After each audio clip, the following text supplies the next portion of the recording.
So, this is Matthew. Can you just tell me about your connection to Raybel, please?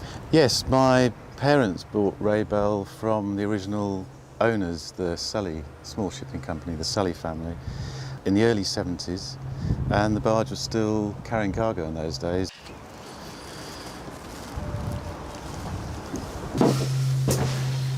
So before we kind of talk more about the restoration work in here, what was this area formerly used for?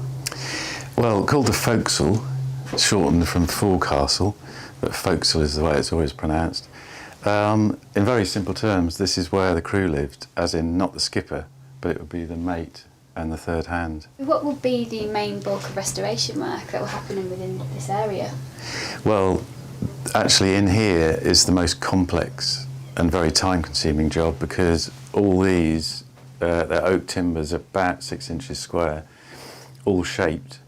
They're called the frames, and they start absolutely level with the deck and run down between the planking and the lining and right through under this floor, which is the bilge, goes into the bilge, and they meet the keelson, which is the main backbone that runs through.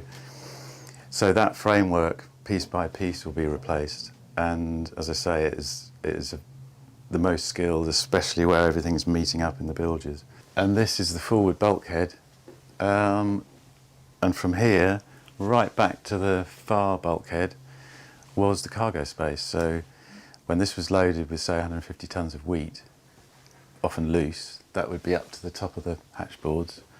And all these hatchboards, they still lift off, just as they, I mean, we've got a few electrics there, but you unhook things, you can lift the whole top off, kind of like a cabriolet, a car.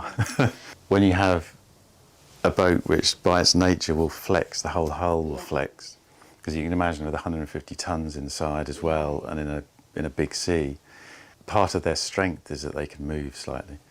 They were built with a good life of 25 years of hard work, so it's worth remembering that, though, when you look at how well they've lasted, really. And you think this is 100 years old, and yes, it needs a lot of work, but it's still remarkable, yeah, for the time it's gone through.